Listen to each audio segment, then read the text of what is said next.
साल का सबसे बड़ा ऑफर हम आपके लिए लेकर आए हैं। बिल्कुल सही सुना, इतिहास के प्यारे विद्यार्थियों के लिए 2025 जाता हुआ 2026 आता हुआ सबसे बड़ा ऑफर। इससे बड़ा ऑफर अभी तक नहीं आया है चंदू सर की क्लास के मंच पर। इतिहास के सभी ऑनलाइन कोर्सेज पर 28 तारीख से 5 जनवरी तक यह ऑफर रहेगा। ठीक है, जिसमें इतिहास विषय का अगर आप अर्जुन बैच लेते हैं, जो हमारा फाउंडेशन बैच है, लाइव और रिकॉर्डेड दोनों तरह की कक्षाएं इसमें उपलब्ध है।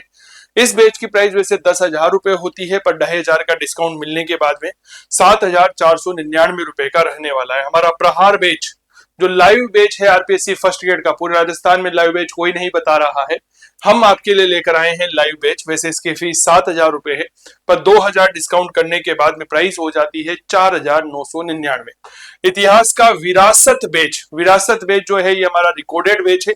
यह भी नए सिलेबस के आधार पर ही है। इसमें प्रहार बैच की जो क्लासेस होती है, इन क्लासेस को ही रिकॉर्डेड तौर पर उपलब्ध करवाया जाता है। यह बैच केवल और केवल 4,000 रुपए का ही है। ठीक है, याद रखिएगा, प्रहार बैच के विद्यार्थी अगर कोई क्लास नहीं ले पाते हैं तो उन विद्यार्थियों के लिए रिकॉर्डेड क्लास उपलब्ध रहती है उसी प्रहार बैच में, जिसे अनलिमिटेड बार एक्सेस कर सकते हैं। ठीक है, विश्व इतिहास और इतिहास दर्शन का कॉम्बो पैक है। इतिहास दर्शन है प्राचीन भारत, मध्यकाल, आधुनिक भारत, विश्व इतिहास है। आरपीएससी फर्स्ट ग्रेड इतिहास विषय का जीके का बैच केवल 599 का है। सेकंड ग्रेड एसएसटी इतिहास है। अभ्यास टेस्ट सीरीज है आपकी 799 की। पीजीटी टेस्ट सीरीज है, नोट्स हार्ड कॉपी में है, पीडीएफ फॉर्मेट में मिल जाएंगे। न्यू टॉपिक स्पेशल बैच है, राजस्थान इतिहास का वीर बैच है 499 का, और मूल्यांकन टेस्ट सीरीज रहने वाली है 199 रुपए की। तो फिर देरी किस बात की, आज ही गूगल प्ले स्टोर से डाउनलोड करिए चंदू सर की क्लास मोबाइल एप्लीकेशन और करिए अपने सपनों को साकार। जय हिंद, जय भारत। याद रखिएगा, नए साल का यह ऑफर 28 दिसंबर 2025 से 5 जनवरी 2026 तक ही रहेगा। धन्यवाद। नमस्कार जी, स्वागत सत्कार अभिनंदन राम राम जय श्री कृष्ण राधे राधे। क्या हाल चाल? बढ़िया, स्वस्थ मस्त तंदुरुस्त। आ जाइए, जुड़ जाइए।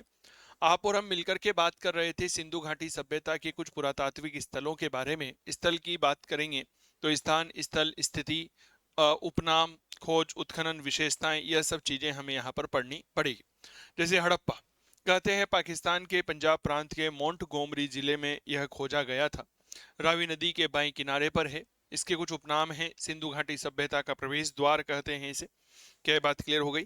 इसके अलावा अगर मैं बात करता हूं, अर्ध औद्योगिक नगर और हरिपुरिया कहा जाता है। परिधि 5 किलोमीटर की है। खोज 1921 में सर दयाराम साहनी ने की थी। उत्खनन दयाराम साहनी, माधो स्वरूप वस, मार्टिमर व्हीलर, जॉर्ज डेल्स, जे एम कैन्योर और मीडो, इनके द्वारा करवाया गया था। इनका यह सही क्रम होगा।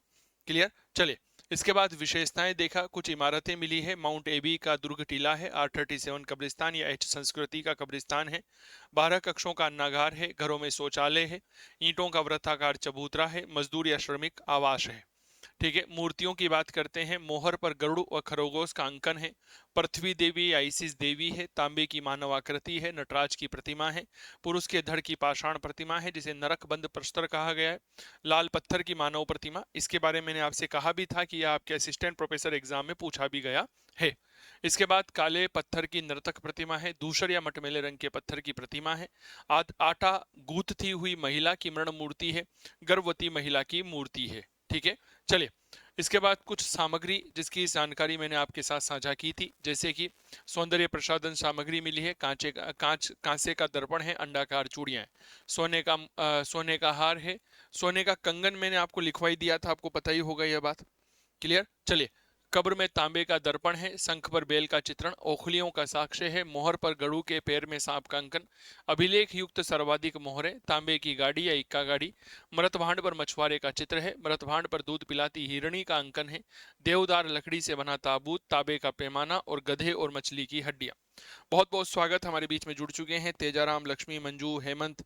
ठीक है, बलजिंदर, रुचि, बहुत अभिनंदन आप सभी प्यारे साथियों का। अब हम अगले महत्वपूर्ण स्थल के बारे में परिचर्चा करते हैं, और उस महत्वपूर्ण स्थल के बारे में कहा जाता है वह आता है मोहनजोदड़ो। ठीक है, क्या नाम आता है? तो मेरे दोस्त याद रखिएगा, हम बात कर रहे हैं अब मोहनजोदड़ो के बारे में।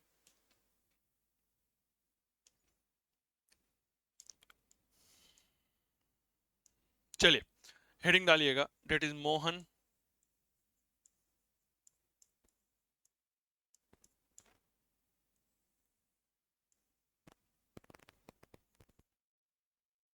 जोधड़ो। देखो साहब, मोहनजोदड़ो कहाँ पर है? तो आपको पता होगा पाकिस्तान में है। ठीक है, पाकिस्तान में भी अगर पर्टिकुलर बात करता हूं तो सिंध प्रांत में लरकाना जिला, और लरकाना नदी जिले में सिंधु नदी का दायां किनारा। तो बताओ स्थिति कहाँ पर है? वेयर इज इट इज, यह कहाँ पर है? यह है पाकिस्तान। पाकिस्तान में सिंध प्रांत, सिंध प्रांत में सिंधु नदी, सिंध प्रांत में लरकाना जिला, लरकाना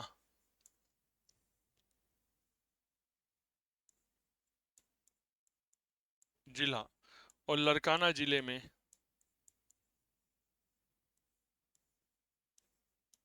सिंधु नदी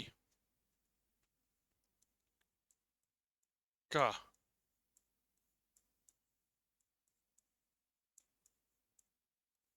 दायां किनारा। ठीक है, सिंधु नदी का दायां किनारा लिख लो यहां पर।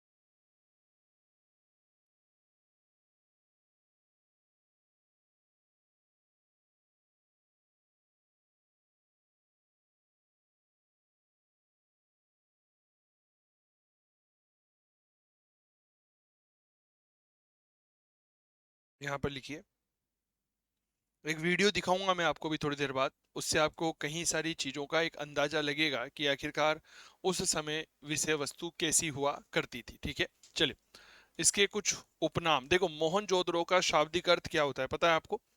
तो मोहनजोदड़ो का जो शाब्दिक अर्थ होता है ना, यह होता है मृतकों का टीला। यहीं पर लिखो शाब्दिक अर्थ। बताओ भाई शाब्दिक अर्थ क्या होता है? शाब्दिक अर्थ होता है मृतकों का टीला, मृतकों का टीला। लिख लो शाब्दिक अर्थ क्या होता है? मृतकों का टीला। ये बात क्लियर ललिता? या गुड मॉर्निंग मैम, स्वागत है आपका। चलिए इसका उपनाम देखिए कि आखिरकार इसे क्या कहा जाता है। लिखिएगा इसके उपनाम। इसे कहा जाता है सिंध का बाग, सिंध का बाग, गार्डन ऑफ सिंध। ठीक है, इसे ही कहा जाता है सिंध का नखलिस्तान,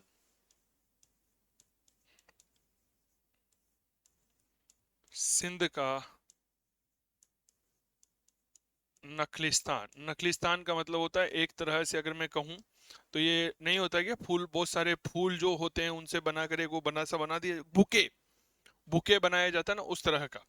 यहाँ पर कुषाण शासकों का स्तूप मिला है, इसीलिए इसे कहा जाता है स्तूपों का नगर, स्तूपों का नगर। और इसे कहा जाता है सिंधु घाटी सभ्यता का आध्यात्मिक नगर, सिंधु घाटी सभ्यता का आध्यात्मिक नगर। लिखिए सिंधु घाटी सभ्यता का आध्यात्मिक नगर। चलिए आखिरकार इसकी खोज जो है वह किसने की थी? खोज करने का काम 1922 ईस्वी में किया गया था, और ये करने वाले व्यक्ति थे राखल दास बनर्जी। खोज करने वाले व्यक्ति कौन थे? डेट इज राखल दास बनर्जी। इनको ही संक्षिप्त में हम आर डी बनर्जी भी कहते हैं, आर डी बनर्जी। ठीक है, राखल दास बनर्जी। चलिए इनका उत्खनन जो है वह किन किन लोगों ने मिलकर के किया था? तो जब आर डी बनर्जी को भेजा कि भाई तुम जाओ कुछ कार्य कर करके आओ, तो राखल दास बनर्जी के द्वारा मोहनजोदड़ो की खोज की गई। तो इसकी रिपोर्ट प्रस्तुत की राखल दास बनर्जी ने। सामान्यतया क्या होता है मैं आपको बताता हूँ, जब किसी भी प्रकार से कोई भी पुरातत्व स्थल खोजा जाता है तो उसकी एक रिपोर्ट बना करके एएसआई को दी जाती है। तो इन्होंने एएसआई को रिपोर्ट दी। अब उस समय एएसआई के महानिदेशक हमारे जॉन मार्शल भाई साहब थे। जॉन मार्शल साहब ने कहा चलो अपन दोनों मिल करके इसकी खुदाई का काम करते हैं, यानी कि इसका उत्खनन करते हैं। तो पहला उत्खनन जो है वह जॉन मार्शल ने राखल दास बनर्जी के साथ मिल करके किया था। किसके साथ मिलकर के किया था? याद रखना, राखल दास बनर्जी के साथ मिलकर के किया था। ठीक है, पहला उत्खनन का कार्य। दूसरा यहां पर किया गया अर्नेस्ट मेके के द्वारा, अर्नेस्ट मेके ने। और तीसरा जो उत्खनन का कार्य है यह किया गया था Mortimer wheeler, Mortimer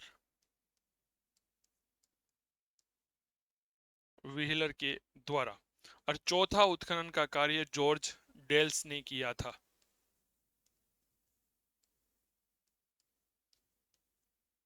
George dells ने। अब देखो आजकल क्या हो गया ना, आपका एग्जामिनर भाई साहब बहुत ज्यादा इंटेलिजेंट हो गया है ना।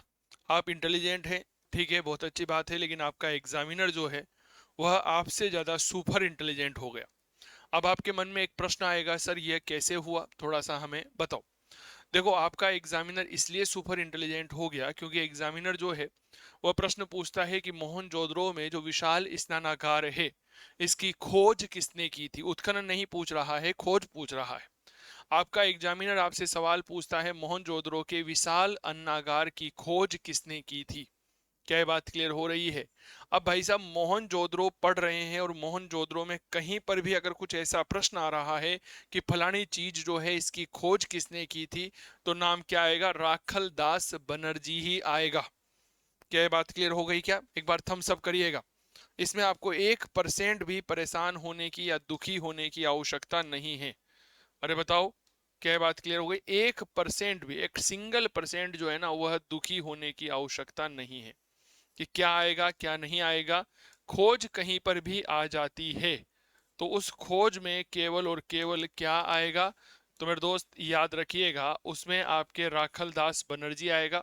मोहनजोदड़ो के परिप्रेक्ष्य में अगर वह हड़प्पा के संदर्भ में आ जाए तो दयाराम साहनी का नाम आएगा। क्या बात क्लियर हो गई? किसका नाम आएगा? दयाराम साहनी का नाम आएगा। आपको एक वीडियो दिखाता हूं, उस वीडियो के माध्यम से शायद आपको थोड़ी सी चीजें समझने में आएगी। अच्छा एक बार मुझे कमेंट करो, ये जो वीडियो वगैरह मैं दिखाता हूं ये आपको ठीक लगते हैं नहीं लगते? हाँ या ना का जवाब दो। ये जो वीडियो मैं आपको दिखाता हूं ये आपको अच्छे लगते हैं नहीं लगते? इनसे चीजें क्लियर होती नहीं होती? थोड़ा सा इस बोर्ड में साउंड का इश्यू है, साउंड कम आता है। ये देखो सर, ये मोहनजोदड़ो का नगर नियोजन, ये जो आप स्थापत्य देख रहे हैं ये मोहनजोदड़ो का पूरा स्थापत्य है। ये देखिए इस तरह से उत्खनन का कार्य, ये हड्डी वहां पर मिली है, ये वह स्तूप है अभी थोड़ी देर पहले हमने दिखाया था। ये देखिए ये नगर नियोजन है साहब। देखिए ये ईंटें यहाँ पर देखिए, इस तरह का कुआं हमें यहाँ पर मिला है। ठीक है, ये वो पुजारी की प्रतिमा है जिसके बारे में हम परिचर्चा कर रही थी। सड़कें, राजपथ, ये गलियां थी वहां पर। और इस तरह से ये देखिए ये वो कुआं है, ये महिला की आकृति है, ये विभिन्न प्रकार के आप इतने बड़े एरिया में फैला हुआ था। अब देखो सिंधु घाटी सभ्यता का ये जो नगर है, ये वहां पर जब हम जा रहे हैं आगे तो सभा भवन हम देखते हैं 20 खंभों वाला। ये देखिए 5000 साल पहले सिंधु घाटी सभ्यता का एक शानदार स्थल इस तरह से हमें नजर आता था। देखिए आप, इसकी मैं आवाज खोलने की कोशिश करता हूं, आवाज शायद फुल है, कोई बात नहीं। ये देखिए, देखिए आप, डबल स्टोरी यानी कि दो दो मंजिल के मकान थे, अटैच लेट बाथ था, वाटर प्रूफ पूल था, यह स्विमिंग पूल, इतनी चौड़ी सड़कें थी, सीवरेज सिस्टम आप यहाँ पर देखिए। ये स्तूप आपको नजर आ रहा है ना, मैंने अभी एक बात कही थी, अगर आपको पता हो तो अभी दिखाता हूँ। देखिए आप, ये पाकिस्तान में सिंधु नदी बह रही है और ये सिंधु नदी में यह स्थान है जो मोहनजोदड़ो कहलाता है। ठीक है, मोहनजोदड़ो, ये देखिए क्या गजब का आर्किटेक्चर। ये ईंटों का भट्टा है जिसकी चर्चा मैं करूंगा आप लोगों के सामने। ठीक है, ये वहां का समाज था, इस तरह से लोग रहते थे, ये पूजा करने का साक्ष्य 3D एनिमेशन के माध्यम से दिखा रहा हूं। ये ग्रीक्स और इजिप्टियन जो होती है उनकी लिपि का प्रमाण मिला है। ये मोहनजोदड़ो की लिपि आपके समक्ष है, नजर आ रही है क्या? ये लिपि के कुछ प्रमाण। अब इनको क्या पढ़ोगे आप? हाँ, ये उस समय का नाइट बाजार था। ये एक कल्पना की गई है मूल रूप से किसी क्या कहूँ, किसी पुरातत्व शास्त्री के द्वारा। ऋतिक रोशन कहाँ कहता है कि किसने बनाया होगा यह मुस्तबा। हाँ ठीक है, अपनी जगह अपने इतिहास की बात करते हैं। ये देखिए, ये किसी के द्वारा एक 3D एनिमेशन में तैयार किया गया है कि हाँ यह स्नान कुंड रहा होगा, और इस तरह का आर्किटेक्चर हम देखने को मिलते हैं। ठीक है, ये इंडस वैली सिविलाइजेशन, और यहाँ से ये है हमारा इजिप्ट यानी कि मिस्र। यानी कि लगभग मोहनजोदड़ो अपने से 2500 किलोमीटर दूर स्थित सभ्यता के साथ व्यापार करता था। देखिए आप, दिसंबर 1922 में इसकी खोज की गई थी। ये राखलदास बनर्जी का चित्र अभी आपके सामने आया। ये सिंधु घाटी सभ्यता 3D एनिमेशन के माध्यम से दिखा रहा हूँ। इस तरह से ये घोड़े पर बैठ करके आए थे। यहाँ पर उस समय लाल रंग के छित्तेदार हिरण मिले, उनको पकड़ने के लिए एक तरह से शिकार करते हुए आए थे घोड़े पर बैठ करके राखलदास बनर्जी साहब। क्या ये बात क्लियर? सो गए वो, थक गए, तो एनिमेशन के माध्यम से सब दिखाया गया।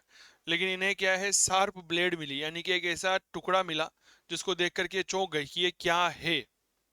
ठीक है, एक हिरण का शिकार करते हुए आ रहे थे, थक गए, रास्ते में एक इन्हें शार्प ब्लेड यानी कि एक तरह का नुकीला औजार मिला। ठीक है, उसको देख करके चौंक गए कि यह क्या है। तब जाकर के इन्होंने इस तरह से इस सभ्यता की खोज की थी। ये देखिए, सामान्यतः अनुमान लगाया राखल, ये चित्र जो आप देख रहे राखलदास बनर्जी का है।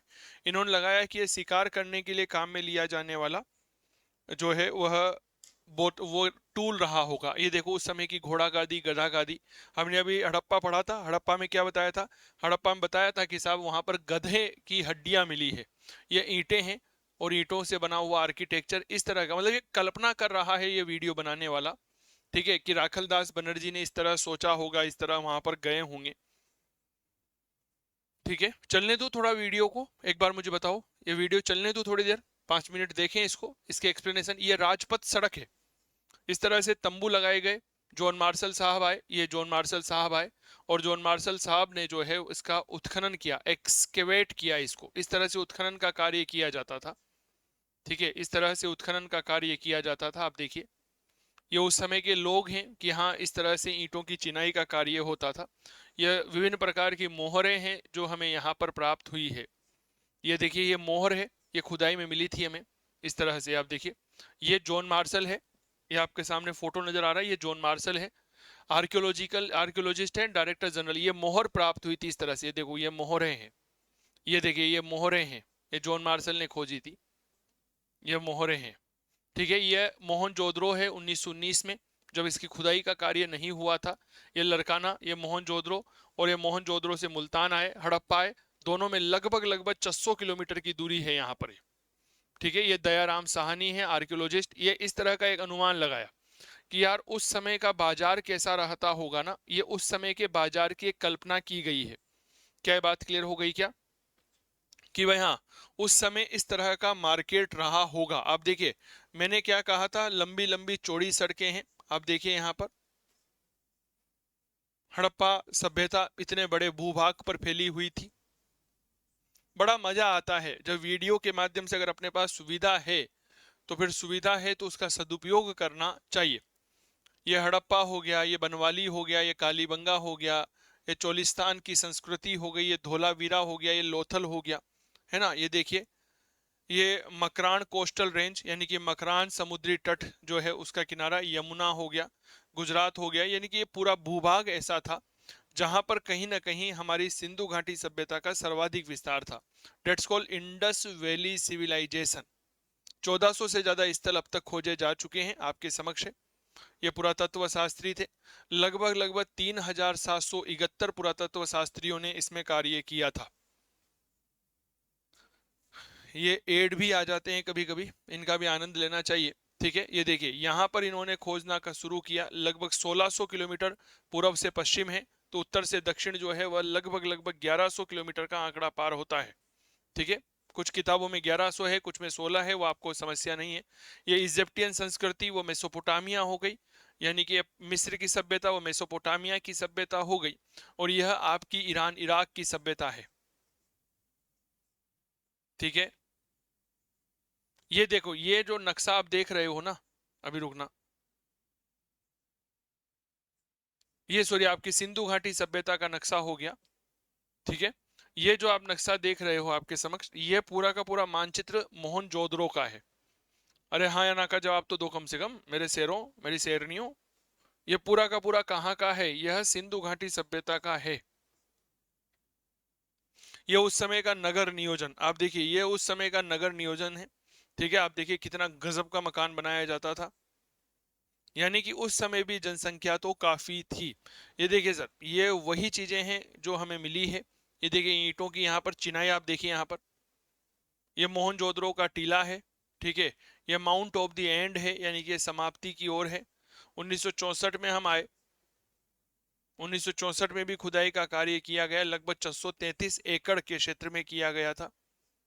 ठीक है, धीरे धीरे धीरे धीरे आंकड़ा बढ़ने लगा और ये खुदाई आगे बढ़ती चली गई। ये देखिए, ये इस तरह का भी देखो, ये देखो, ये उस समय का बाजार हुआ करता था। 3D एनिमेशन और जिसे हम आर्टिफिशियल इंटेलिजेंस कहते हैं, उसके आधार पर इस तरह से यह कल्पना की गई कि हाँ, इस तरह से व्यापार होता था।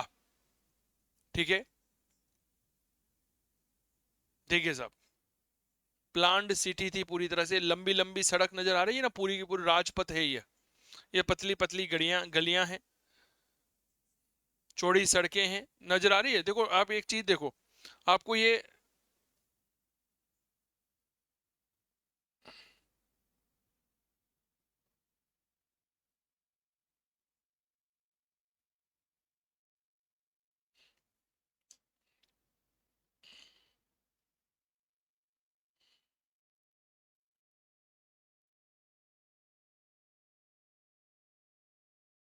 देखिए, ये व्यापार इस तरह से होता था।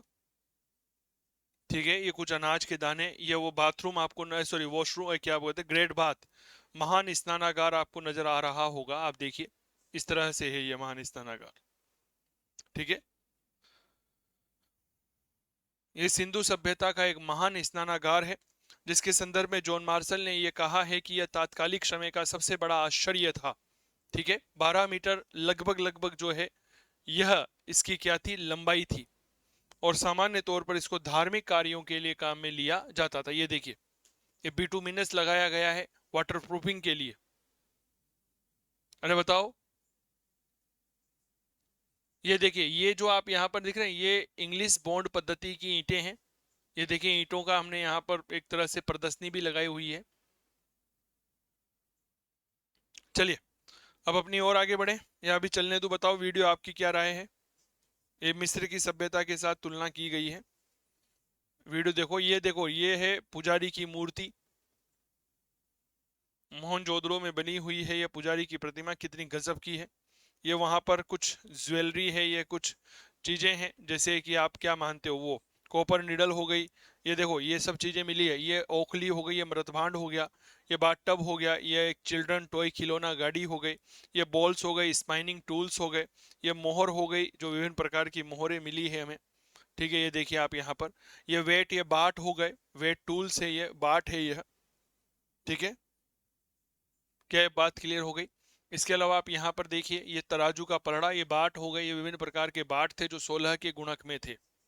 856.856 ग्राम इनका वजन होता था। ये कांटा है जो वहां से प्राप्त हुआ है। ठीक है, 16 के गुणक में थे, हमने लिखाया था ना कल 16 का गुणक, तो लगभग लगभग 13.7 ग्राम का ये बाट होता था। इस तरह से चीजों को तोलने में काम में लिया जाता था। चलो आगे बढ़े, तो अब इस वीडियो को तो यहीं रोकते हैं, तो बहुत बड़ा वीडियो है भाई साहब, कहाँ तक देखोगे? मुझे एक बात बताइए, बता दूंगा मैं, बलजिंदर आप निश्चिंत रहे। ठीक है, फर्स्ट पेपर के लिए जो आप किताब के बारे में पूछ रहे हैं, इसकी जानकारी मैं आपको दे दूंगा, निश्चिंत रहे। यहाँ तक चीजें क्लियर हो गई हो तो एक बार फटाफट से सूचना उपलब्ध करवा दो, हाँ या ना?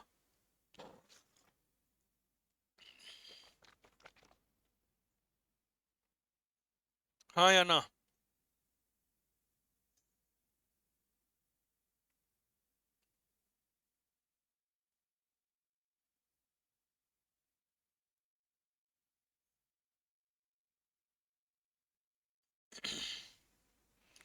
क्लियर? चलिए आगे बढ़े। अब थोड़ी सी इसकी विशेषताओं के बारे में पढ़ते हैं कि आखिरकार इस सभ्यता की विशेषता जो है वह क्या थी।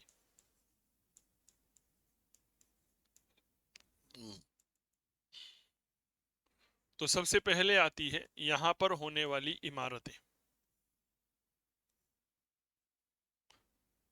इमारत अच्छा लगाना जान करके बताओ मुझे, अच्छा लगाना ये वीडियो देख करके आपको बहुत कुछ सीखने को मिला होगा कि सर मजा आ गया, है ना? चलिए बहुत बढ़िया बात है। देखो सबसे पहले एक इमारत की ओर आप लोगों का ध्यान आकर्षित करता हूं। क्या है? ग्रेट बाथ, जिसे कहा जाता है विशाल स्नानागार। लिखिएगा नंबर 1, विशाल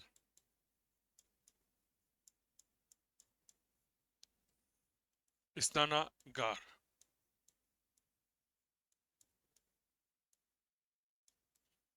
जिसे ग्रेट बाथ कहा जाता है। ठीक है। मूल रूप से यह पकी हुई ईंटों से बना हुआ था।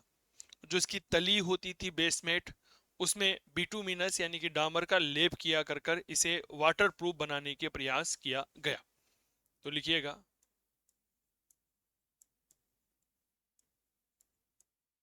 पकी हुई ईंटों से निर्मित निर्मित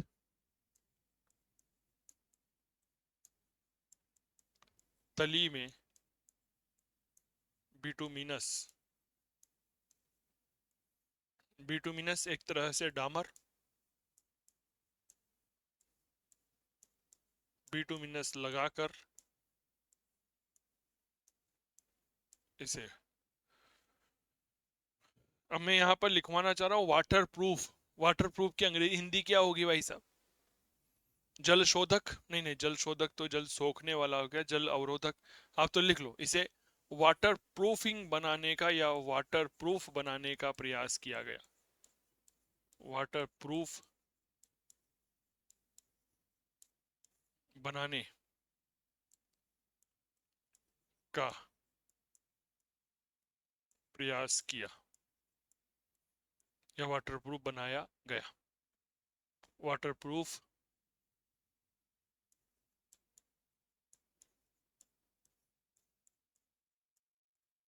बनाया गया। ठीक है, पहली बात तो ये हो गई। दूसरी, किसने खोजा था? राखल दास बनर्जी ने इसे खोजा।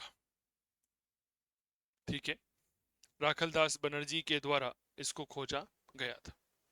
थोड़ा सा स्नानागार के बारे में कुछ बातें कर लेते हैं कि आखिरकार इसकी लंबाई कितनी थी। तो लंबाई के बारे में कहा जाता है कि इसकी कुल लंबाई 11.88 मीटर थी। 11.88 मीटर। ठीक है, अब इसकी चौड़ाई कितनी थी? तो भाई साहब चौड़ाई के बारे में कहा जाता है कि इसकी चौड़ाई 7.01 मीटर थी। 7.01 मीटर थी। ठीक है, यह क्या थी? चौड़ाई। और इसकी गहराई 2.44 मीटर थी। गहराई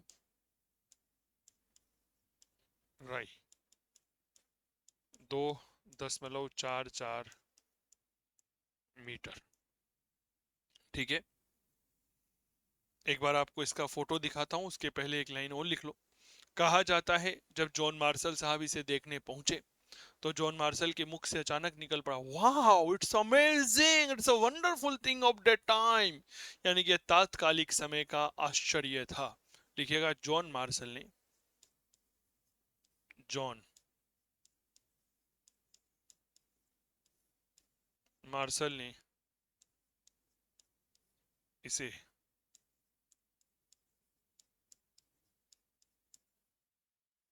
तात्कालिक समय का आश्चर्य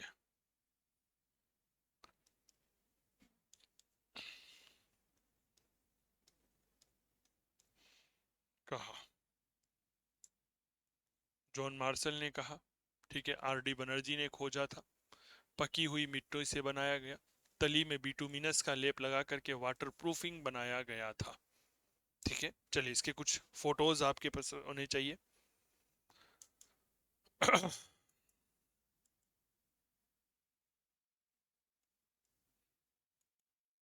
ये है सर, ग्रेट बात।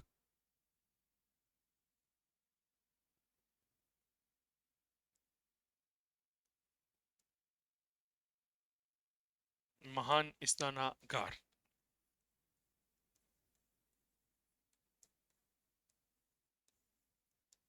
ये देखो सर, ये था महान स्नानागार।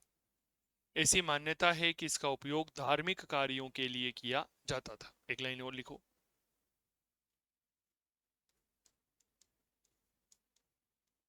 ऐसी, रुको, इसको इधर शिफ्ट करते हैं।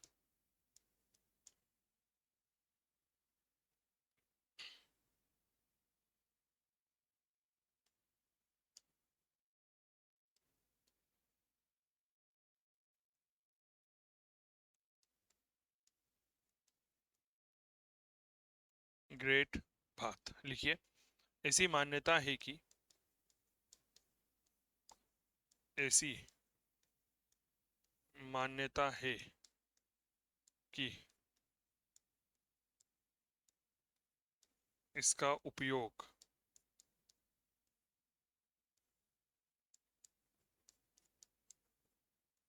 धार्मिक कार्यों के लिए होता था। धार्मिक कार्यों के लिए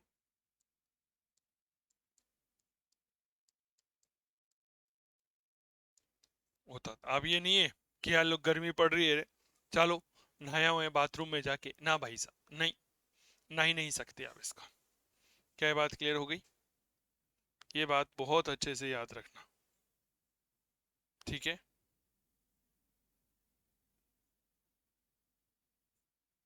लिख लो।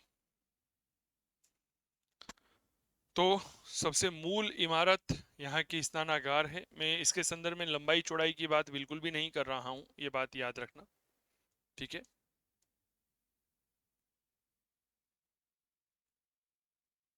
ये फोटो तो शायद मैंने आपको उस समय दिखाई दिया था कि ये मोहनजोदड़ो इस तरह से नजर आता था। आप देख लीजिए, ये मोहनजोदड़ो का टीला है। यहाँ पर आपको एक ग्रेट बाथ नजर आ रहा होगा, आ रहा है ग्रेट बाथ।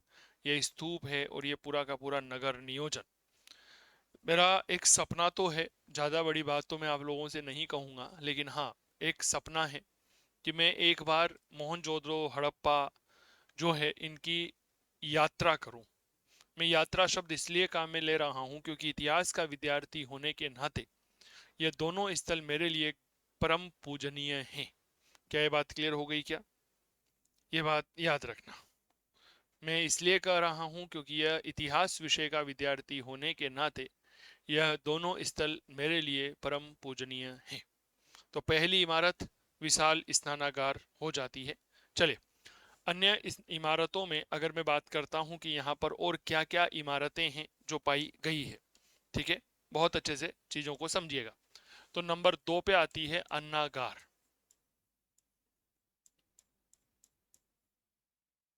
ये दूसरी एक प्रमुख इमारत है यहाँ की, जिसे क्या कहा गया है? अन्नागार कहा गया है। क्या कहा गया है? Dates call अन्नागार। अन्नागार के बारे में कहा जाता है कि, हाँ बिल्कुल तेजाराम, लेकर चलूंगा मेरे दोस्त। यह मोहनजोदड़ो की सबसे बड़ी इमारत है। 27 भागों में विभाजित थी यह। 45.71 मीटर लंबाई थी और 15.23 मीटर इसकी चौड़ाई थी, ठीक है। तो इसके बारे में कुछ बातें लिखिए। यह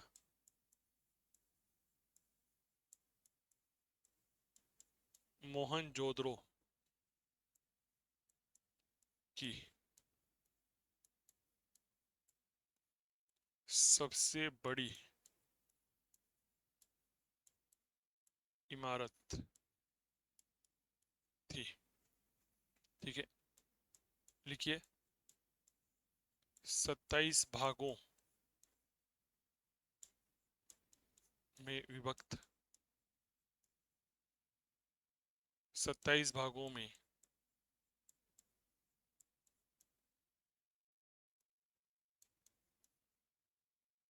विभाजित थी। बताओ लंबाई कितनी थी इसकी? लंबाई थी मेरे दोस्त 45.71 मीटर। 45.71 मीटर। वह चौड़ाई थी 15.23 मीटर। ठीक है, लिख लो। एम का मतलब मीटर होता है।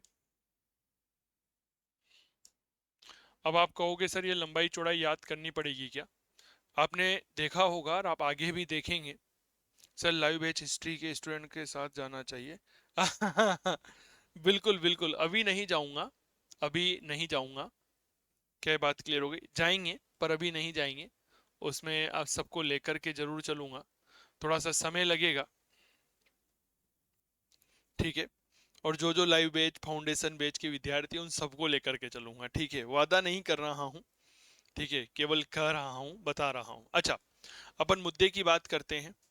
मैं लंबाई चौड़ाई ऊंचाई गोलाई गहराई ये आपको बहुत ज़्यादा नहीं लिखवाऊंगा, तीन चार चीज़ों की लिखवाऊंगा। जैसे मोहनजोदड़ो के अन्नागार की लिखवा दिया, स्नानागार की लिखवा दिया, और एक सड़क राजपथ की लिखवाऊंगा। हड़प्पा के अन्नागार की लिखवाई थी। इसी तरह से जब हम लोथल पढ़ेंगे तो लोथल में डॉकयार्ड पढ़ेंगे, उस डॉकयार्ड के अन्नागार की पढ़ाऊंगा। क्या ये बात क्लियर हो गई क्या? डॉकयार्ड जो है उस डॉकयार्ड की भी हम पढ़ेंगे। ठीक है, इसके अलावा बहुत ज़्यादा नहीं पढ़ेंगे। ठीक है। यहाँ पर एक विशाल सड़क थी जो राजपथ थी, जिसकी चौड़ाई के बारे में कहा जाता है लगभग 10.8 मीटर चौड़ी थी वह। लिखिए नंबर तीसरी। तीसरी महत्वपूर्ण इमारत, एक सड़क जिसे राजपथ कहा गया।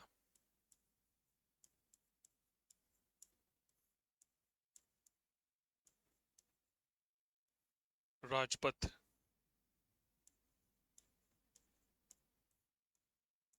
कहते हैं। चलो, इसकी चौड़ाई कितनी थी? मैंने अभी फोटो दिखाया था, आप लोगों को पता होगा। 10.8 मीटर। एम लिखने में आता है हमेशा मीटर। ठीक है।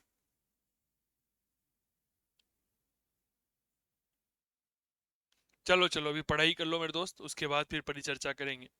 यहां पर हमें कुषाण काल का स्तूप मिला है। लिखिए।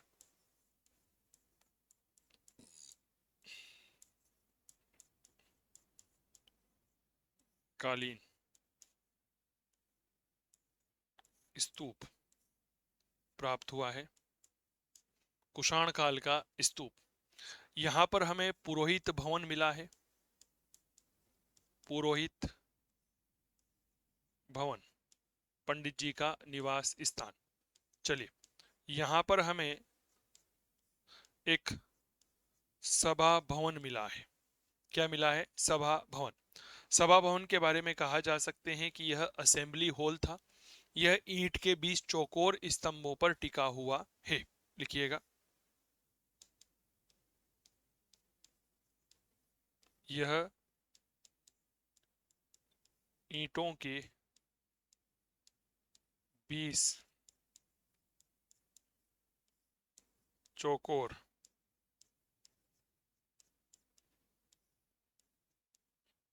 स्तंभों पर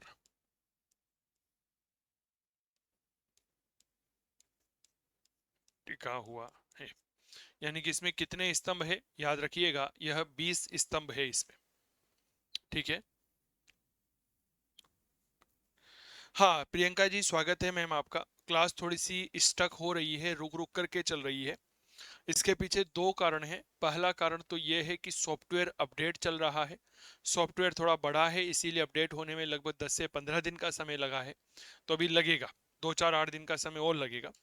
और दूसरा, इंटरनेट कनेक्टिविटी जो है वह प्रॉपर नहीं आ रही है। आपने देखा होगा, अगर आप कोई दूसरी भी लाइव क्लास देखती होंगी तो वहां पर भी आपको इस तरह की समस्या का सामना करना पड़ रहा होगा। क्यों? क्योंकि लाल सागर के अंदर, जो समुद्र के अंदर हमारी इंटरनेट की केबल आ रही है, वह किसी कारणवश डैमेज हो गई है। तो उसकी रिपेयरिंग का काम चल रहा है, एज माई इंफॉर्मेशन। ठीक है, तो थोड़ा सा समय लगेगा। दूसरी क्लासों में भी यह समस्या आ रही है ना? हाँ रिचु, ठीक है। दूसरी क्लासों में भी यह समस्या आ रही है ना? चले, यहां पर हमें किसी भी प्रकार का कोई कब्रिस्तान प्राप्त नहीं हुआ है। लिखिए कब्रिस्तान नहीं मिला है, नहीं मिला है। इसका मतलब क्या है? यहां दाह संस्कार का प्रचलन था।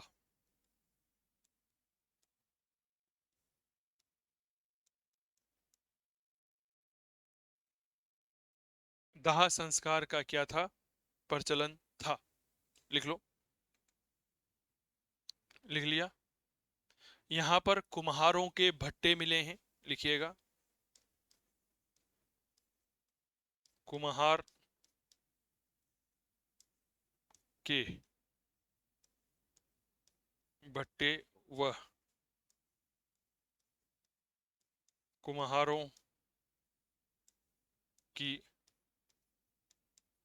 बस्ती, ये हमें यहां पर प्राप्त हुई है। लिख लो। प्रत्येक मकान के अंदर कुछ चीजें मिली है। एक तो कुआं मिला है, स्नानागार मिला है, ढकी हुई नाली मिली है। यहाँ के यानी कि यहाँ के लोग जो हैं, एक बार आप सोच के देखिए कितने गजब के लोग थे कि वह नालियों को ढक करके रखते थे ताकि किसी भी प्रकार की कोई बीमारी नहीं फैले। ठीक है, यानी कि पूरी तरह से हाइजीन लोग थे। लेकिन फिर भी भाई साहब यहाँ के कंकालों में मलेरिया का साक्ष्य मिला है, यानी कि मच्छर से जो है वह समस्या उत्पन्न हुई। नंबर 9 पे लिखिए। प्रत्येक मकान में कुआं फॉर वाटर सप्लाई, ठीक है, स्नानागार फॉर हाइजीन, ढकी हुई नाली, कवर्ड सीवरेज सिस्टम, ढकी हुई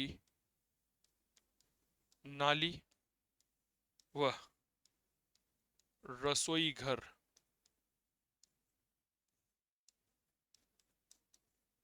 मिला है। ढकी हुई नाली इसलिए ताकि कोई मच्छर मक्खी नहीं पनपे, लेकिन फिर भी भाई साहब यहाँ पर जो है मलेरिया का साक्ष्य मिला है। लिखिए श्रमिक आवास,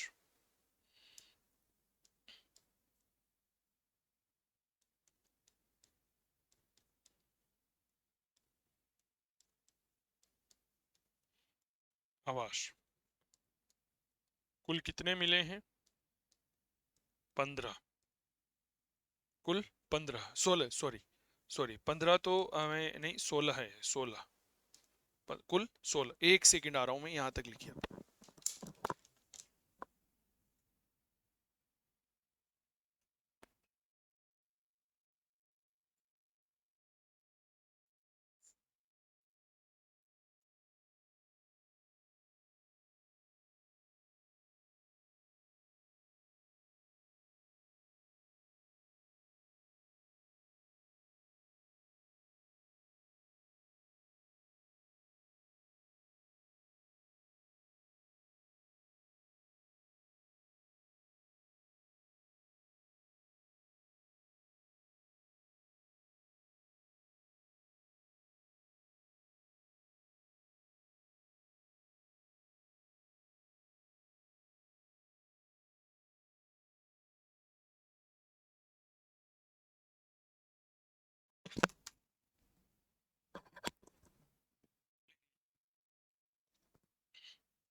वो कहते हैं ना साहब, आप कितनी ही सुरक्षा का ध्यान रखिए, अगर किस्मत खराब होगी ना तो हाथी पर बैठे हुए व्यक्ति को भी कुत्ता खा जाता है।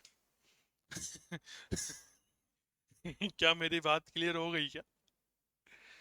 अगर आप कितनी ही सुरक्षा का ध्यान रखिए, लेकिन अगर किस्मत खराब हुई तो हाथी पर बैठे हुए व्यक्ति को भी क्या खा जाता है? कुत्ता खा जाता है। यहाँ पर कुछ ऐसा ही था। यहाँ पर कैसा था मैं आपको बताता हूँ। मूल रूप से यह लोग ढकी हुई नालियों का प्रयोग करते थे, है ना। लेकिन इतिहासकारों ने जब यहाँ के कंकालों की समीक्षा की, पूरी जांच पड़ताल की, तो पता चला कि यहाँ के लोगों का विनाश जो है ना वो मलेरिया नाम की बीमारी की वजह से हुआ था। अब मलेरिया बीमारी जो है ये आप जानते हो कि मादा एनाफ्लीज मच्छर जो होता है, उस मच्छर की वजह से बीमारी फैलती है। एम आई राइट हो रहा हूँ? ठीक है, ये बात आपको पता होगा। तो कितनी ही सुरक्षा के उपकरण आपने काम में ले लिए, लेकिन भाई साहब जाना तो सबको था ही सही। तो ये तो कुछ इमारतें हैं जो यहाँ पर हमें मिली है। इसके बाद अगर मैं थोड़ी सी और परिचर्चा कर रहा हूँ तो कुछ मूर्तियां हैं यहाँ पर जो कि बहुत शानदार तरीके से देखने को मिलती है। तो हेडिंग डालिएगा कुछ मूर्तियां।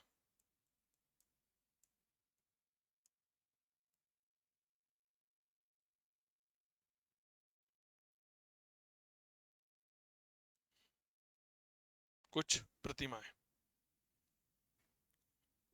जैसे सबसे पहले अगर मैं बात करता हूं तो यहाँ पर हमें एक कांसे की नर्तकी प्राप्त हुई है।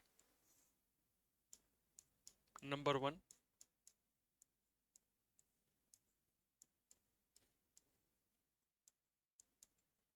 कांसे की नर्तकी।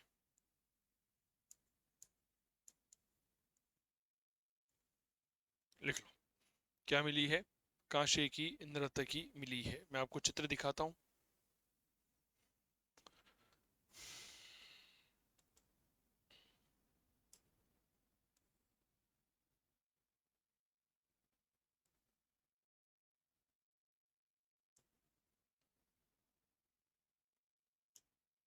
ये है सर कांसे की नर्तकी।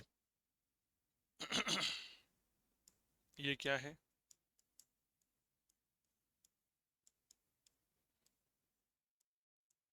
कांसे की नर्तकी है। पूरी तरह से नग्न है यह, यानी कि बिना वस्त्रों के है यह। इसने किसी भी प्रकार का कोई वस्त्र जो है वह पहना हुआ नहीं है। क्लियर हो गई। मूल रूप से अगर मैं बात करता हूँ इसकी लंबाई कुल मिलाकर के 11.5 सेंटीमीटर है कांसे की नर्तकी। तो इसके बारे में कुछ बातें लिखिए। इसकी कुल लंबाई कितनी है। तो लंबाई 11.5 सेंटीमीटर है। ठीक है, 11.5 सेंटीमीटर, यानी कि जो आपका एक पैमाना आता है ना छोटा सा, उस पैमाने से भी छोटी है, ये इतनी सी है, like a baby doll. Clear हो गई। यह कौन सी जाति की है। यह मूल रूप से आध ऑस्ट्रेलाइड जाति की है, यह मैंने आपको बताया भी था। जॉन मार्शल ने इसे डांसिंग गर्ल कहा है। लिखिए, मार्शल ने इसे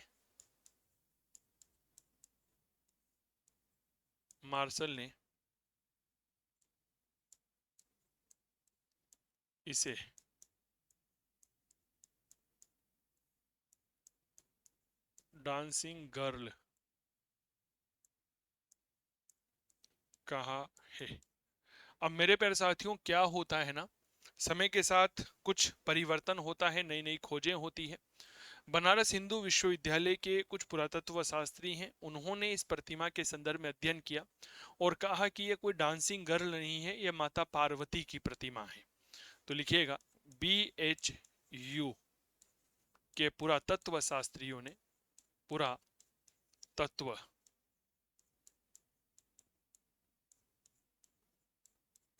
शास्त्रियों ने इसे पार्वती की प्रतिमा माना है। पार्वती की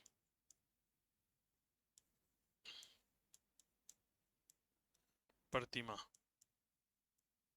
माना है। लिख लो। तो नई खोज हुई है सर, जाति समझ में नहीं आई। प्रियंका, मैंने बेसिकली जब क्लास की शुरुआत की थी ना सिंधु घाटी सभ्यता के बारे में, तो उसमें मैंने बताया था कि सिंधु घाटी सभ्यता में कुल मिलाकर के 4 जातियां हैं। क्या ये बात क्लियर हो गई। उन 4 जातियों में से यह एक जाति की है, तो उसमें कोई बहुत ज्यादा तनाव लेने की आवश्यकता नहीं है मैम।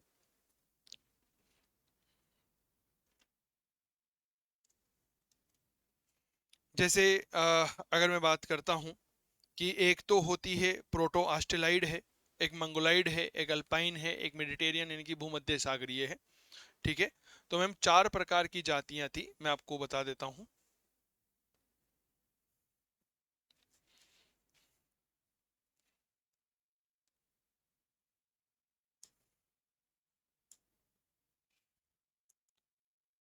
ये सब लिखाया हुआ है आपके ना, ये सब जो है आपके लिखवाया हुआ है। अरे बताओ एक बार, लिखाया नहीं लिखाया।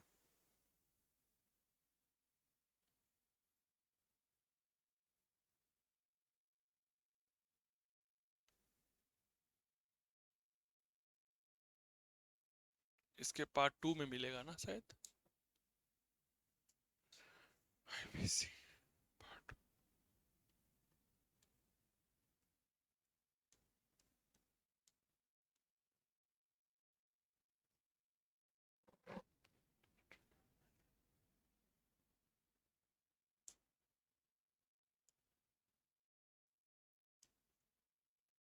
लगता है आईवीसी का पार्ट 2 जो है वो मेरे यहाँ से चला गया है। एक मिनट रुकिए।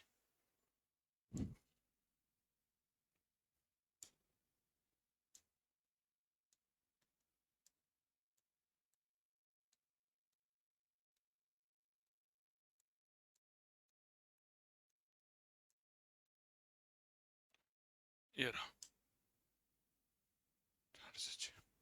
देखिए, आईवीसी के निर्माण में कुछ तर्क है, ठीक है, स्वदेशी उत्पत्ति का मत है, ठीक है, समझ में आ रही है बातें।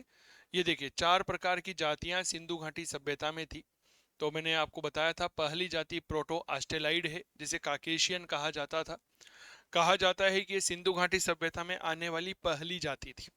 मोहनजोदड़ो से जो कांसे की नर्तकी प्राप्त हुई है वह इसी जाति की थी। दूसरी मंगोलाइड है। मोहनजोदड़ो से जो पुजारी की मूर्ति मिली है वह इसी जाति की है। फिर अल्पाइन है, और फिर भूमध्य सागरीय मेडिटेरियन आती है, जो कि मोहनजोदड़ो की कुल जनसंख्या में सर्वाधिक प्रतिशत इसी जाति का था। समझ में आ गई। 4 जातियां थी। मूल रूप से यह जाति वर्तमान समय की नहीं है कि तू किस जाति का है, ऊंची जाति का है, नीची जाति का है, ये इस तरह से नहीं थी। यह जातियां जो मानी गई है, यह मूल रूप से मानी गई है व्यक्ति की उत्पत्ति के आधार पर, उसके शरीर के भाव भंगिमाओं के आधार पर। उसके बाल कैसे, अगर घुंघराले है तो एक अलग जाति का, लंबे और घने बाल रहेंगे तो एक अलग जाति का, नाक अगर गोल है, लंबी है, चपटी है तो अलग जाति होगी, आंखें अगर नॉर्मल आंखें हैं, सामान्य आंखें हैं तो अलग जाति की होगी, चपटी आंखें हैं तो अलग जाति की होगी, होठ कैसे हैं, सामान्य हैं, मोटे हैं, पतले हैं तो अलग जाति का, लंबाई चौड़ाई कैसी है, नाटा है तो अलग जाति का, ऊंचा होगा तो अलग जाति का, सीना चौड़ा होगा तो अलग जाति का, और सामान्य होगा तो अलग जाति का। क्या समझ में आ गई। तो इस तरह से जाति के आधार पर इनका विभाजन किया गया है। मूल रूप से यह विभाजन करने का एक आधार जाति तो है ही सही, लेकिन यह मनुष्य की उत्पत्ति से जुड़ा हुआ है। क्लियर हो गई। इसके बाद अगर मैं बात करता हूं तो यहां से कुबड़दार बेल की एक प्रतिमा प्राप्त हुई है, नंबर 2 पे लिखिएगा। दूसरा महत्वपूर्ण स्थापत्य, सॉरी दूसरे प्रमुख प्रतिमा क्या कहते हैं, लिखिएगा। कुबड़दार बेल, इसे ही क्या कहा जाता है, वृषभ की प्रतिमा, या हम इसे कह सकते हैं एक प्रकार का खिलौना। ठीक है, क्या कह सकते हैं, एक प्रकार का खिलौना कह सकते हैं। क्या कह सकते हैं,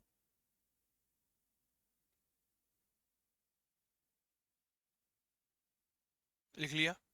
चलिए, यहां पर क्या मिला है, ध्यान मग्न योगी की मूर्ति मिली है, लिखिए नंबर 3।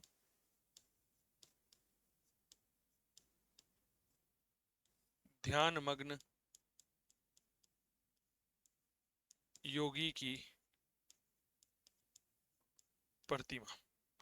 इसके अलावा क्या मिला है, एक दाढ़ी वाला बाबा मिला है, तो कहते हैं दाढ़ी युक्त पत्थर की मानव प्रतिमा, लिखिए दाढ़ी दाढ़ी युक्त पत्थर की मानव प्रतिमा। इसे पुजारी कहा जाता है कि भाई ये कौन था, द ग्रेट प्रिस्ट था, यानी कि एक महान पुजारी था यह। आपने देखा होगा, नहीं देखा तो कोई बात नहीं है, मैं आपको दिखा देता हूं, देखिएगा साहब। अब ये उस समय क्या हुआ भाई साहब, जब सभ्यता खत्म हुई होगी तो जमीन के अंदर दब गई, और दबी तो फिर यह टूट गई, तो इसकी नाक जो है यह टूटी हुई है। ये आप पुजारी की प्रतिमा देख सकते हैं, दाढ़ी युक्त पुजारी है, ठीक है, ये बात याद रखना। और मैंने लिखवाया था कि सिंधु घाटी सभ्यता के लोग जो हैं, यह अपने क्या कहते हैं, अपने जो पुरुष थे ये दाढ़ी रखा करते थे। क्लियर हो गए। इसके अलावा यहाँ पर लिखिए कुत्ते की प्रतिमा मिली है,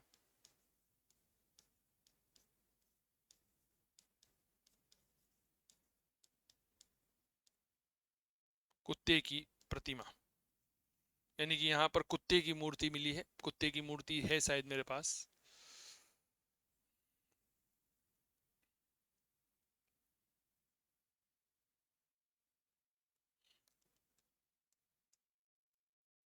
कुत्ते की प्रतिमा मिली है, लिख लो। कुत्ते के बाद एक मोहर पर एक पुरुष है जो दो बाघ जो होते हैं उनके साथ संघर्ष करता हुआ चित्र मिला है। लिखिए, एक मोहर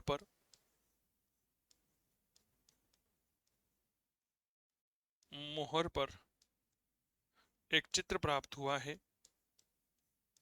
चित्र प्राप्त हुआ है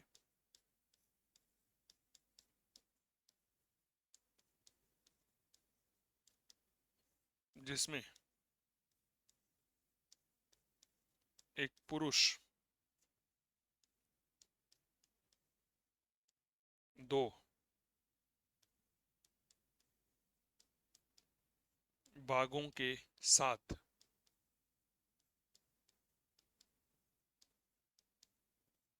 संघर्ष कर रहा है।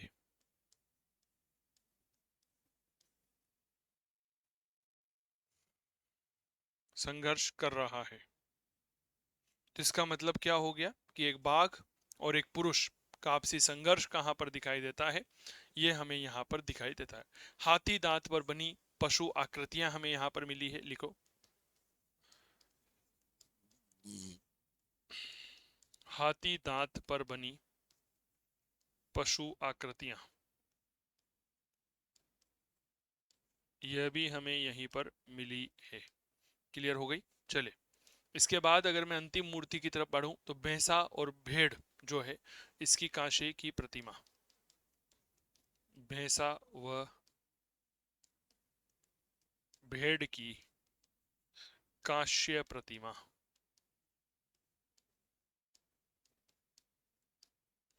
लिख लो, ठीक है।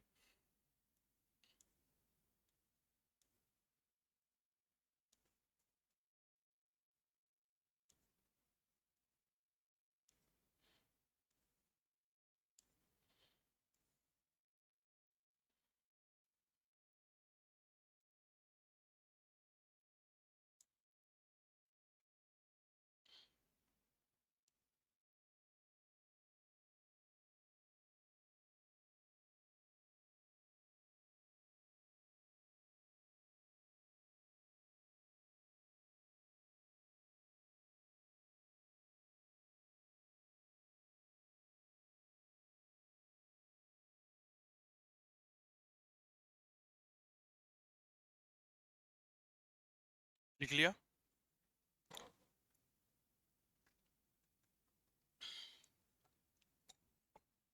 चलिए सब, अब यहाँ पर और क्या क्या अन्य सामग्री है जो आपको लगता है कि आपकी परीक्षा के दृष्टिकोण से उपयोगी बनती है, तो लिखिए अन्य सामग्री, कि भाई और दूसरी क्या क्या सामग्री है जो यहाँ पर हमें प्राप्त हुई होगी। ठीक है, तो सिंधु घाटी सभ्यता में हमें चांदी का एक बर्तन प्राप्त हुआ है और उस चांदी के बर्तन पर सूती कपड़ा जो है वह लिपटा हुआ है। लिखिए, चांदी के बर्तन पर, चांदी के बर्तन पर लिपटा हुआ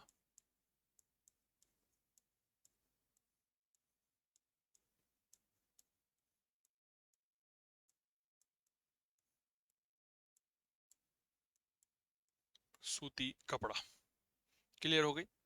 यहां पर हमें सीप का पैमाना प्राप्त हुआ है, सीप का पैमाना। एक आपने देखा होगा, जो महिलाएं होती है वो अपने बालों में हेयर पिन लगाती है। अब आजकल तो पुरुष भी लगाने लगे हैं साहब। क्या ये बात क्लियर हो गई? आजकल पुरुष कौन से कम है, पुरुष तो पुरुष ही हर काम में महिलाओं की बराबरी कर रहे हैं। ठीक है, तो तांबे का हेयर पिन प्राप्त हुआ है और ताजुब की बात देखिए, उस हेयर पिन पर बहुत अच्छी सी डिजाइन बनी हुई है जिसमें एक तरफ कुत्ता है और एक तरफ हिरण है। अब तांबे का हेयर पिन जो है वह कैसा आता है, मैं आपको यहाँ पर थोड़ा सा मेरे अनुभव के आधार पर बता रहा हूँ। इस तरह का हेयर पिन आता है, इसमें यहाँ पर जो है वह जुड़ाव रहता है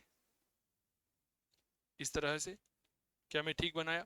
अब भाई साहब इसको सटके को ओपन करोगे ना तो ये खुल जाएगा। बालों में फंसाया और ऐसे फंसा दो तो बाल जो है वो बेचारे जकड़ करके मर जाते हैं। अब इसमें डिजाइन बनी हुई है, यहां पर बने हुए एक कुत्ता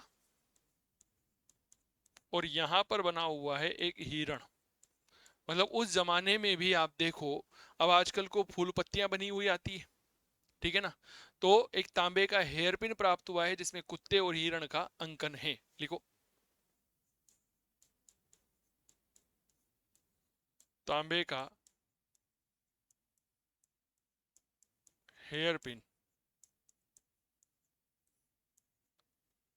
जिस पर कुत्ता व हिरण का अंकन है। अब आजकल आप देखिए हेयर पिन ऐसे आते हैं कि बस क्या कहूं मैं अब। ठीक है, लिख लो, एक तांबे का पात्र प्राप्त हुआ है जिसमें सोने की कुछ हड्डियां, कुछ वस्तुएं और हड्डी की एक सुई मिली है। लिखो, एक ताम्र पात्र प्राप्त हुआ है, कॉपर बॉक्स बोल सकते हैं, ताम्र पात्र प्राप्त हुआ है, ताम्र पात्र जिसमें सोने की कुछ वस्तुएं,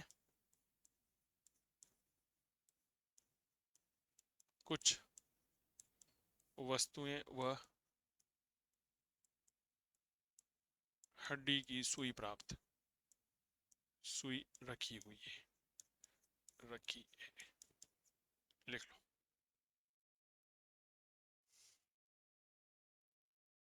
ठीक है।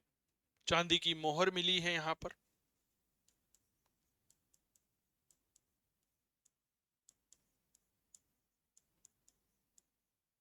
चांदी की मोहर प्राप्त हुई है। घोड़े का दांत व मरण मूर्ति, घोड़े का दांत व उसकी मरण और घोड़े की मरण मूर्ति।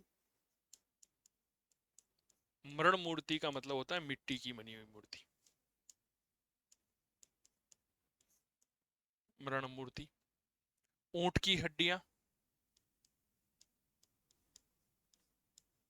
ऊंट की हड्डियां। अच्छा, ऊंट की हड्डियां हमें मोहनजोदड़ो के अलावा कहां पर मिली है? याद रखना, कालीबंगा पर भी मिली है, कालीबंगा में भी मिली है। ठीक है, एक मोहर है, उस पर नाव व पानी के जहाज का चित्रांकन है। लिखिए, मोहर पर नाव व पानी के जहाज का चित्रांकन। ठीक है, लिखिए, मिट्टी की गाड़ी या रथ प्राप्त हुआ है यहां से। रथ कितने पहिए का होता है? 2 पहिए का है।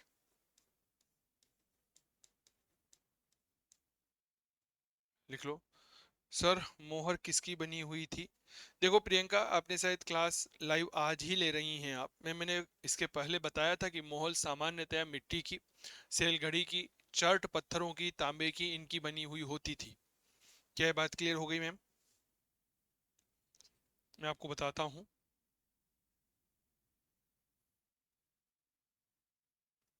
आप मेरी पहले वाली जब क्लासें देखेंगी ना तो आपको सारी चीजें क्लियर हो जाएगी। ठीक है, ये देखो यहाँ पर बताया हुआ है कि मोहर जो है वह सामान्यतया मिट्टी की, चर्ट की, गोमेद की, सेल घड़ी की बनाई जाती थी। लोथल से हमें तांबे की मोहर भी प्राप्त हुई है। अच्छा, नोटिफिकेशन आज मिला है, कोई बात नहीं है। क्या ये बात क्लियर हो गई? तो ये सब चीजें हैं, आप देखिएगा एक बार को ना। बहुत बढ़िया, वेरी गुड। तो मिट्टी की गाड़ी मिली है जिसे हम मिट्टी का रथ कह सकते हैं, 2 पहिए वाला है सामान्यतः। इसके अलावा हाथी का कपाल खंड मिला है। लिखिए, हाथी का कपाल खंड मिला है। ठीक है, इसके अलावा मिट्टी का बंदर, मिट्टी के बंदर या बंदर का मिट्टी का खिलौना, बंदर का मिट्टी से बना खिलौना, मिट्टी से बना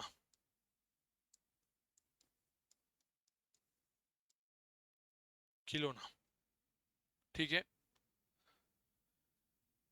यहां पर हमें मिट्टी का तराजू मिला है।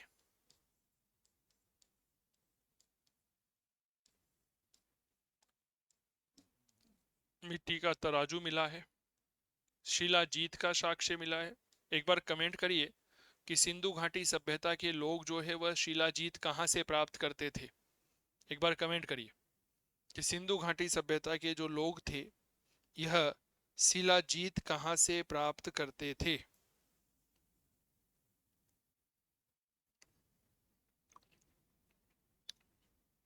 लिख लिया? चलिए, एक आपने हिमालय, वेरी गुड ललिता, बहुत बढ़िया। सर एक बात याद रखना, मृत भांड यानी कि मिट्टी का बर्तन, उस मिट्टी के बर्तन पर कन खजूरे का अंकन मिला है। कन खजूरा एक जानवर होता है, ये बात याद रखना। लिखिए,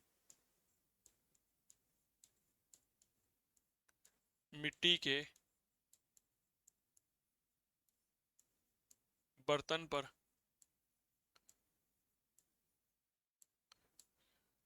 कन खजूरे का अंकन, किसका अंकन मिला है? याद रखिएगा, कन खजूरे का अंकन मिला है। देखो इस तरह के यहाँ पर मिट्टी के बर्तन होते थे, ठीक है, मैं आपको दिखाता हूँ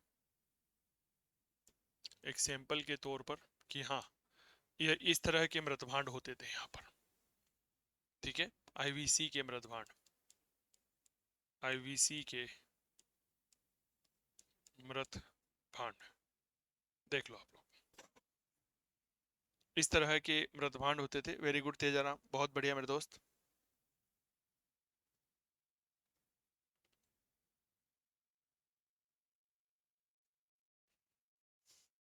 लिख लिया? चलिए, कंकालों से मलेरिया का साक्ष्य। भाई साहब बहुत बढ़िया इन्होंने काम किया कि नहीं साहब हम तो ढकी हुई नाली का प्रयोग करेंगे, लेकिन अंततः क्या हुआ? कंकालों से मलेरिया हुआ, कंकालों से मलेरिया का साक्ष्य। कहते हैं कि गोविंदा जो है, उस गोविंदा को मेरे प्यारे साथियों लवेरिया हुआ था और मोहनजोदड़ो के लोगों को मलेरिया हुआ था। क्या ये बात क्लियर हो गई? मूल रूप से यह जो साक्ष्य है यह KUR कैनेडी ने खोजा, जो इस बात का प्रमाण है कि मोहनजोदड़ो का पतन एक संक्रामक बीमारी से हुआ था। लिखिए, यह साक्ष्य KUR कैनेडी ने खोजा था, जो इस बात का प्रमाण है कि जो इस बात का प्रमाण है कि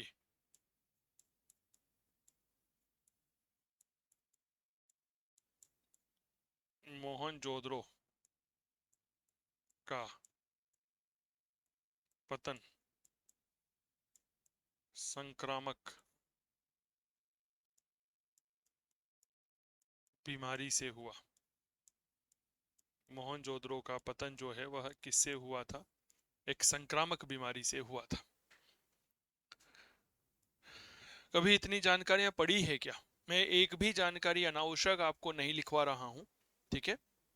मैं वही जानकारी आपको लिखवा रहा हूं जो आपकी परीक्षा के दृष्टिकोण से बेहद ज्यादा उपयोगी बनती है।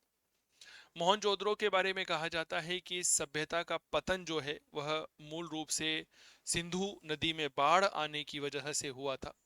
तो यह भी कहा जाता है कि यह नगर बाढ़ के कारण 7 बार बसा था और 7 बार ही जो है उजड़ा था। लिखिएगा, मोहन जोदड़ो के बारे में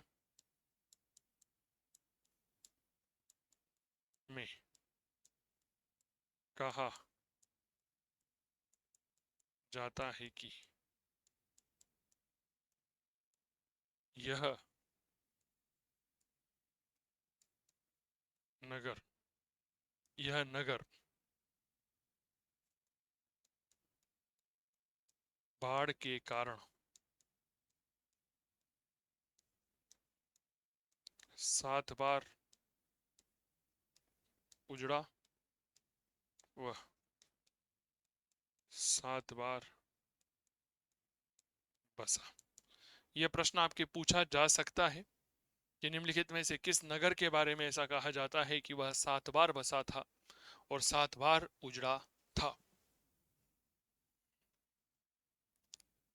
ठीक है, एक बहुत अच्छा सवाल।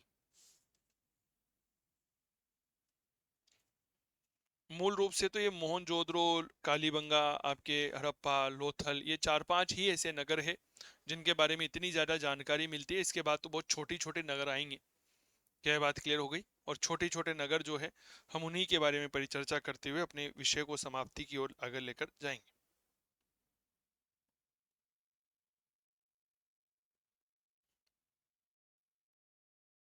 ठीक है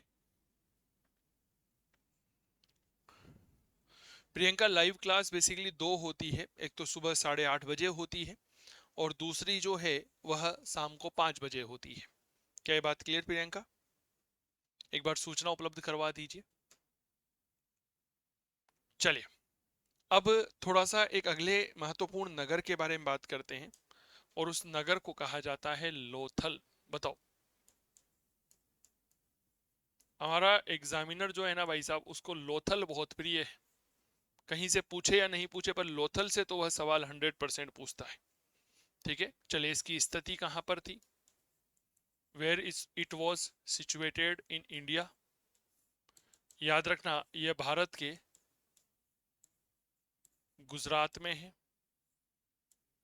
ठीक है, और गुजरात के अहमदाबाद में भोगवा नदी के किनारे पर है। गुजरात के अहमदाबाद में कौन सी नदी? भोगवा नदी के किनारे। भोगवा नदी के किनारे।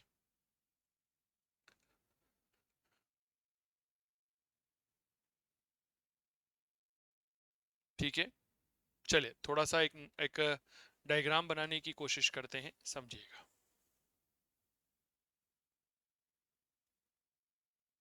ठीक है, ये गुजरात वाला हिस्सा बन गया। ठीक है, बहुत बढ़िया।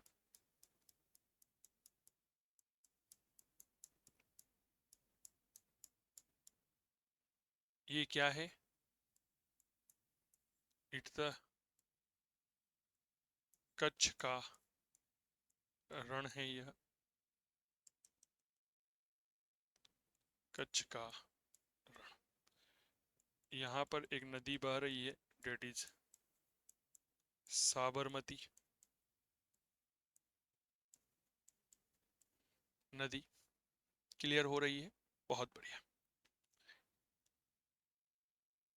ये एक छोटी सी जगह है और यहीं पर एक नदी बह रही है जिसे हम कहते हैं भोगवा नदी।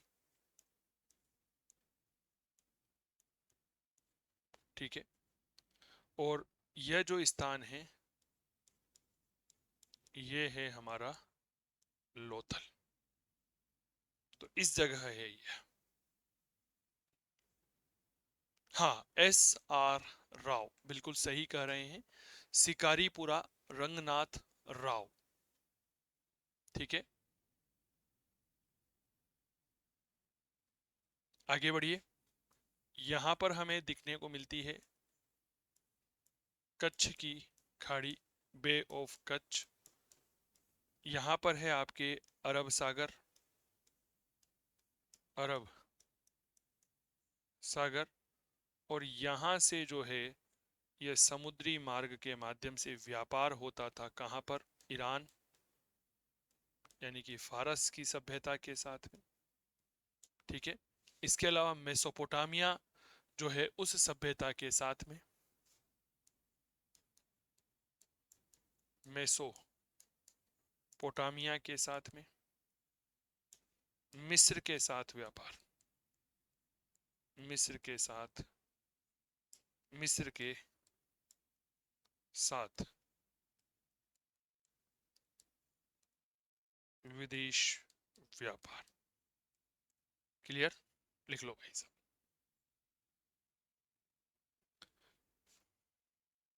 इस जगह पर आपके आती है खंबात की खाड़ी। खंबात की खाड़ी। तो कोई भी समुद्री जहाज जो है अरब सागर के माध्यम से खंबात की खाड़ी में आता, फिर एक जगह बनी हुई थी उसके माध्यम से यह कहां पर आता था, लोथल में आता था, जहां पर गोदीवाड़ा जिसे कहा जाता था। क्या ये बात क्लियर हो गई? आराम से लिख लो, कहीं कोई जल्दबाजी नहीं है। मानचित्र बनाने में एक छोटी सी गलती भी आप लोग नहीं करेंगे। क्या ये बात क्लियर हो गई? वर्तमान में जो लोथल है उसके बारे में कहा जाता है कि वह कुछ इस तरह से था।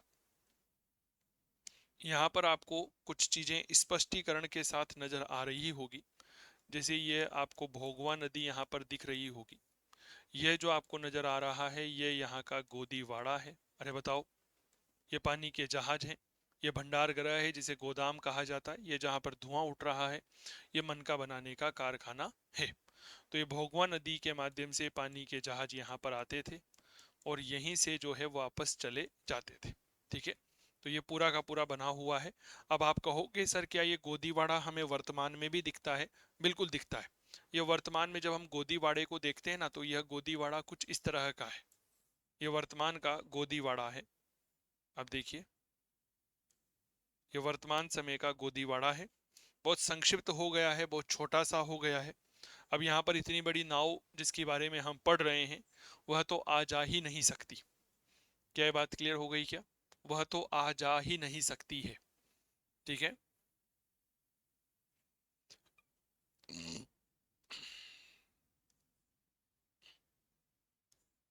तो ये दोनों चित्र किसके हैं? ये दोनों चित्र हमें लोथल के नजर आते हैं। लिख लो। ईमानदारी से बताओ, ये जो डायग्राम मैंने आपको बताया है क्या इसके माध्यम से विषय वस्तु क्लियर हुई है? हाँ या ना? हाँ या ना?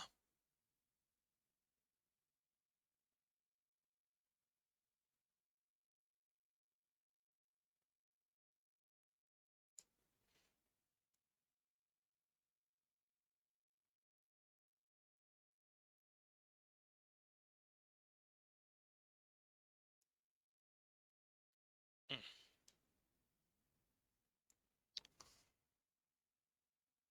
लिख लो, आराम से लिखो, एक एक शब्द को बहुत अच्छे से लिखिएगा, गलती नहीं करनी है कहीं पर भी विषय वस्तु के संदर्भ में।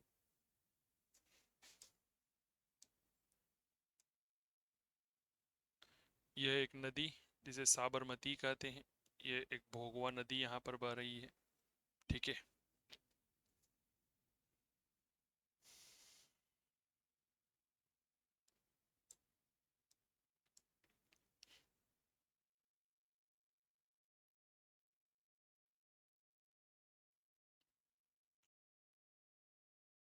बाकी मैंने आपके लोथल के नगर नियोजन के बारे में बताया ही था कि यह एक ही सुरक्षा दीवार जो है उससे घिरा हुआ है। याद आ रही है? भूल गए? बताओ। हमने नगरीकरण के बारे में बताया था, आपको पता होगा। ये रहा, बनाउली है, धोलावीरा है, सुरकोटड़ा है, लोथल है। दुर्ग व नगर एक ही सुरक्षा दीवार से घिरा हुआ है। याद आ रही है? मंजू ने यहाँ पर सवाल पूछा था। एम आई राइट मंजू? एक बार मुझे बताइए। ये देखो, ये लाइन मैं पहले लिखवा चुका हूं तो मैं अब दोबारा से यह लाइन लिखवाऊं ऐसी मैं उम्मीद नहीं करता हूं। ठीक है, ऐसी मैं लाइन दोबारा लिखवाऊं यह मैं बिल्कुल भी उम्मीद नहीं करता हूं। यह आपको पता होना चाहिए। एक ही टीले पर बना हुआ है, एक ही जो है वह दुर्ग यहाँ पर बना हुआ है, यानी कि एक ही सुरक्षा दीवार जो है वह तैयार की गई है। ठीक है, चलिए अब थोड़ी सी खोज और उत्खनन के बारे में, उपनाम के बारे में बात कर लेते हैं, फिर कुछ विशेषताओं को पढ़ते हैं ताकि चीजें जो है वह आपके क्लियर हो जाए। ठीक है, या यहीं पर रोक दें आज? बताओ मुझे, आज यहीं पर रोक देते हैं, कल पढ़ेंगे ना? ठीक है। कल इसकी विशेषताओं के बारे में, लोथल से क्या क्या सामग्री प्राप्त हुई है, कि यह एक व्यापारिक नगर था, कौन कौन से जीव जंतु यहाँ पर मिले हैं, उन सब के बारे में कल परिचर्चा करेंगे सुबह 8:30 बजे। ठीक है, तो बहुत आभार आप सभी का, धन्यवाद। स्वस्थ रहें, मस्त रहें, तंदुरुस्त रहें, खूब पढ़ो मेरे दोस्त, तरक्की करो अपने जीवन में। कल फिर मुलाकात करते हैं, तब तक बहुत बहुत धन्यवाद, बहुत बहुत नमस्कार। एक बार रिवीजन करके जरूर आना। ठीक है, 8:30 बजे कल मिलते हैं। धन्यवाद, thank you so much, bye, take care, नमस्कार।